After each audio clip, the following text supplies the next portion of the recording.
नमस्कार दोस्तों, स्वागत है आपका हिंदी कार्टून सुनो चैनल पर। आज हम लेकर आए हैं एक मजेदार और दिलचस्प कहानी जिसका नाम है आलू प्याज पराठा। ये कहानी सिर्फ खाने की नहीं है बल्कि रिश्तों, परिवार और आपसी समझ की भी है। तो चलिए कहानी शुरू करते हैं। दया देवी अपने दोनों बहुओं के साथ एक बड़े परिवार में रहती थी। बड़ी बहू शालिनी खाना बनाने में अभी भी नई थी, जबकि छोटी बहू पूनम खाना बनाने की माहिर। पूनम के हाथ से बने आलू प्याज पराठे हर किसी को बेहद पसंद थे। एक दिन दया देवी ने पूनम से कहा कि घर में आलू प्याज पराठे बनाए जाएं। जैसे ही पूनम रसोई में गई, पूरा परिवार पराठों का इंतजार करने लगा। लेकिन इसी बीच शालिनी की कोशिश पर चर्चा शुरू हो गई। कुछ ने उसकी नाकाम कोशिशों का मजाक बनाया तो कुछ ने उसे और मेहनत करने की सलाह दी। जब पराठे तैयार हुए, सबने बड़े उत्साह से खाना शुरू किया, लेकिन स्वाद के मामले में मिर्च और मसाले कुछ ज्यादा ही निकले। परिवार के कुछ सदस्य शिकायत करने लगे, जबकि कुछ ने हल्के अंदाज में इसे मजाक का हिस्सा बना लिया। बड़ी बहू के पति ने उसकी मेहनत की तारीफ की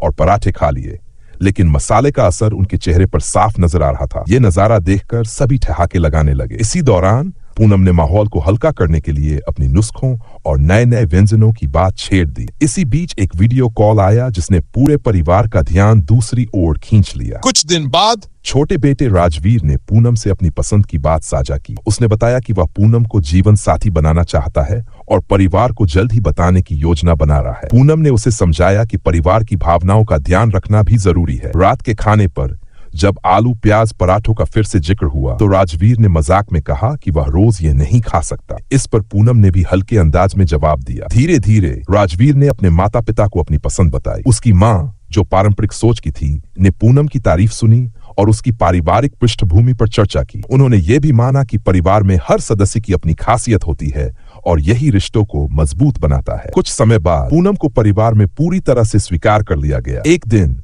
जब दया देवी की बहन घर आई तो उन्होंने पूनम के मशहूर पराठे खाने की इच्छा जताई। पूनम ने तुरंत रसोई संभाली और शानदार पराठे तैयार किए।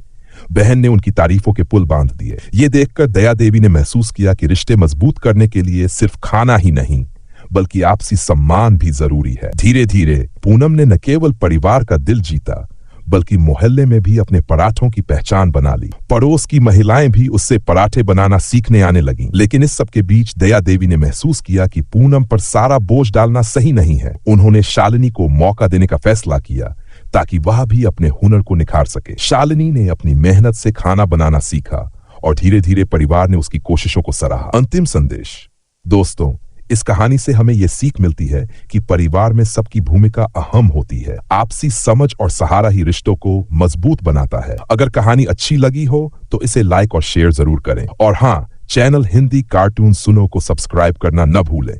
मिलते हैं अगली कहानी में, तब तक के लिए नमस्कार।